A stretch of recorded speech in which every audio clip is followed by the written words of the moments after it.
Hello everyone, this is Avi.Turner. This is going to be our final video as far as my capstone. It's been a good ride, I will say that.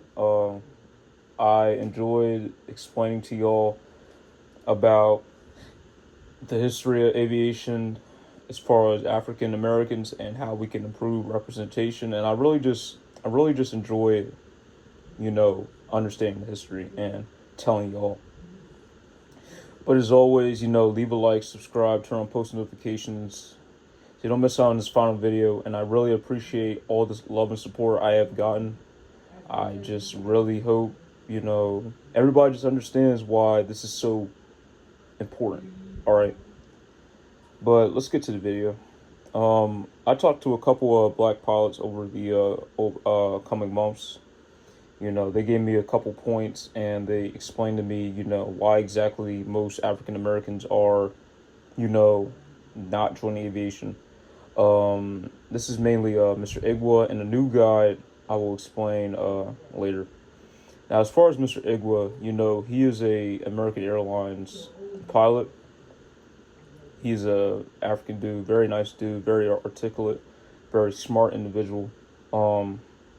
He said within the African American community, and I may have said this earlier a little bit, but I would like to go more in depth with that answer. He said, within the black community, piloting is not really seen as anything. All right. It's like with hockey. All right. You normally don't think like, a black guy is playing hockey. All right. Because that's a white sport. With quotations, that's a white sport. Like, basketball is a black sport with quotations. Nothing is really a race sport. There is no race sports. All right. There is no such thing as a white sport or black sport, like a white job or a black job. Okay. So as far as what he was saying, due to the lack of black pilots and the lack of teaching the history of African Americans in aviation, there is a lack of knowledge and information as far as people recognizing these names like Bessie Coleman and others like the Tuskegee Airmen, and even lesser known ones like Wheeler Airlines, which I will get into later, because that's what Mr. Maurice was talking about, which is the new guy that I talked to earlier on this week and over the months. But I would just like to explain more what Mr. Igwa was talking about. He just thinks it's an information and a communication issue. He thinks that we should, as a community, we should do better to not be so targeted on one media. Like he said, we shouldn't be mainly focused on entertainment and overall, sports, because he thought it was troubling them, because y'all really don't think that there are black pilots. Some people said no. Straight up, they said no. They don't think there are any black pilots.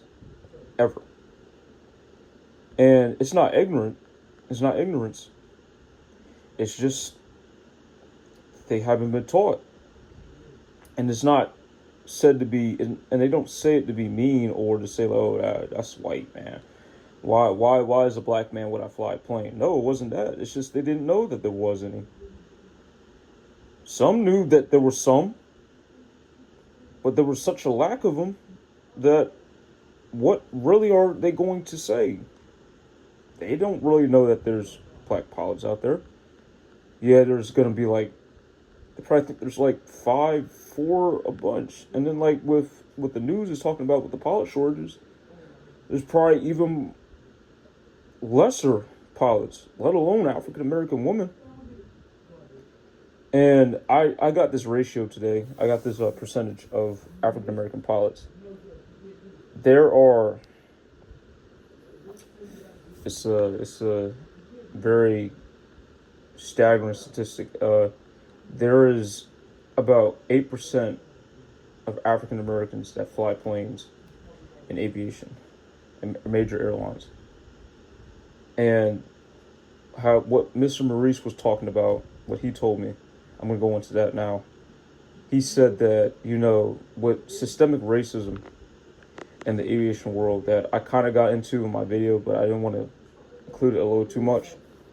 The systemic racism problem that was within aviation, especially for it being kind of a new industry, is still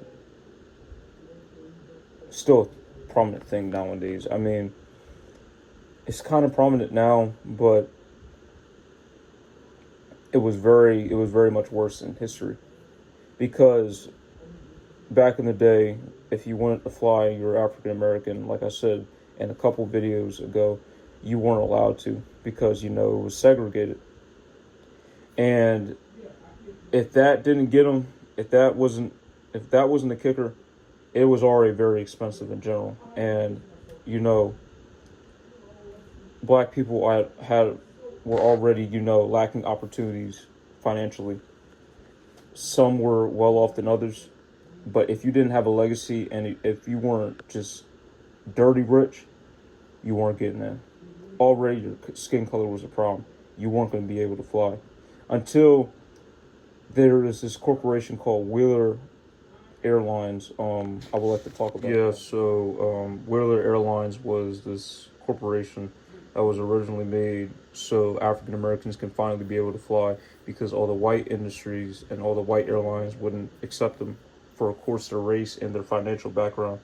So as far as now, Wheeler Airlines isn't necessarily as big as American Airlines and other notable corporations, but I will say that it still has that history factor, and the fact that it trailblazed during the aviation world as far as respect for and justice for African Americans. And I feel like that should be getting talked about more, and that's where that history thing comes into. Most people don't know about World Airlines, because when you go to an airport, you normally have American Airlines, Hawaiian Airlines, Alaskan Airlines, and stuff like that. You don't normally fly stuff like that. So when I get so frustrated, because there's so much rich history in aviation that should be talked about a lot more, especially during Black History Month. Why aren't we talking about this more? I feel like aviation, as far as African Americans, gets the short end of the stick. This should be notable world renowned. I don't know why people don't know about this more. People barely know about Bessie Coleman and Tuskegee Airmen. I know we're still, and this is what Mr. Maurice said. This is what he said. As far as African Americans, we are still trying to get our footing in aviation. I understand that, but think about all of the progress we've had in the past few years, despite the hardships and it being a very new industry. And I feel like it's very unjust that we don't talk about this more. And I would like to include that there's this guy called Marlon Green. Definitely search him up after this video, but I'm going to keep this very short. When the Supreme Court was in Denver, Colorado, this man Marlon Green, he was the best pilot to ever pilot. To some, he was the best pilot to ever pilot. Skillful, he could do everything. All right, but when he wanted to go fly, the white airline discriminated against him and wouldn't let him fly. So he takes the court case to the Supreme Court. This ends up having him be the first ever black pilot to ever fly for a white airline. And with that comes severe racism. People worried that, oh, I don't want a black man flying my plane, even if he's better than pretty much all, no, not even pretty much all of the white Caucasian pilots. It gets to really does get to a point, but I'm going to explain this. Mr. Reese told me, we were talking about the one situation. This guy, this speaker. I'm not going to say his name, so I'm not really going to. So if you understand the reference, you'll understand it. All right. So the guy was saying, African Americans. If an African American were to fly his plane, he would feel he wouldn't get on the plane, and he felt very, untrustworthy towards the person. Already, that's insanely ignorant. He's not talking about the skill of the pilot themselves, but the race of the pilot. So you can kind of understand who I'm talking about right now, but I'm not going to say his name again. But the airline he was talking about was American Airlines, and the confusing thing about that was they were, of course, hiring African Americans to fly for them and to fly their planes. So the ignorance he had towards, his point was he was completely wrong. I mean, why would American Airlines risk business and risk, you know, the claims of being incompetent if just for diversity? I really understand. I really don't understand why you would be so ignorant to say something. No, no, no, not even ignorant. Racist. It was plain racist what he said to something towards aviation and saying like not somebody's skill but the race.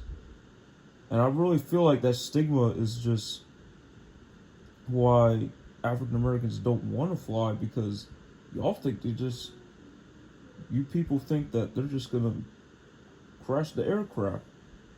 Why would you want to work for somebody or some industry that continues to badmouth you, continues to not have, continues to not want people like you there? And I understand that. And I felt like that a lot towards, aviation and stuff like that. Because I don't see a lot of people like me. Of course, I'm part of the 8%.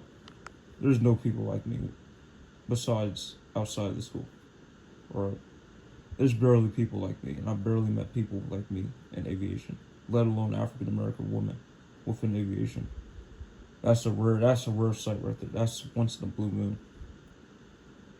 But it's that ignorance and it's that racism that has plagued aviation for decades. And we wonder why, there's such a lack of diversity, why there's such a lack of representation. Because we have idiots, yeah, I'm gonna say idiots. Idiots like him saying, oh, I wouldn't fly in a plane if my captain was black.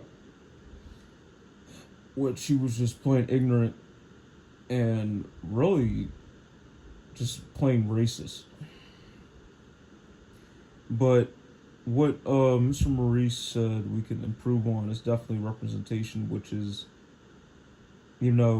what my whole capstone is about. But he really explained what representation could really look like. We really need to improve the teaching of the history and the contributions that many African Americans have in aviation. And we really, really need to, come together and, give more African Americans opportunities. Because really, it's that lack of knowledge and it's that lack of money that just, hurts the African American male and female as far as, wanting to be pilots. Because I have said this and I've stated this a lot, aviation is very expensive and it's very hard for people to get into entry level jobs because already you have to spend like $100K just to even be a pilot. And he explained to him that he was fortunate enough to be able to fly because his father came over from Jamaica, and he had to stick it out with the racism and deep neck, redneck, West Virginia. I don't know how he did it. I still don't know how he did it, but he did it. He was able to fly for an airline. I forgot which one. Something major, probably. I think it was Hawaiian. But it was definitely a very important airline. And so he is a second generation, and he was able to fly. He actually just recently came from a trip from Paris.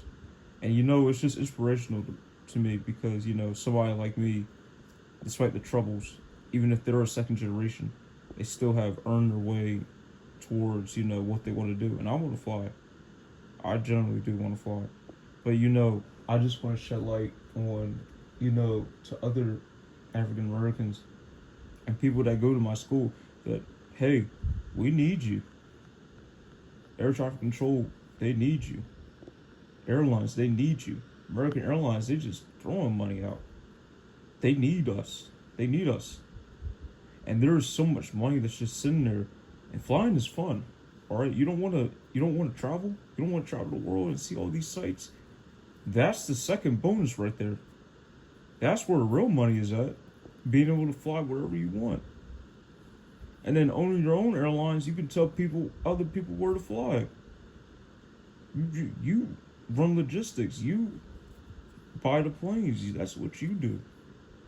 But I'm gonna cut myself off. As always, thank y'all so much for the support.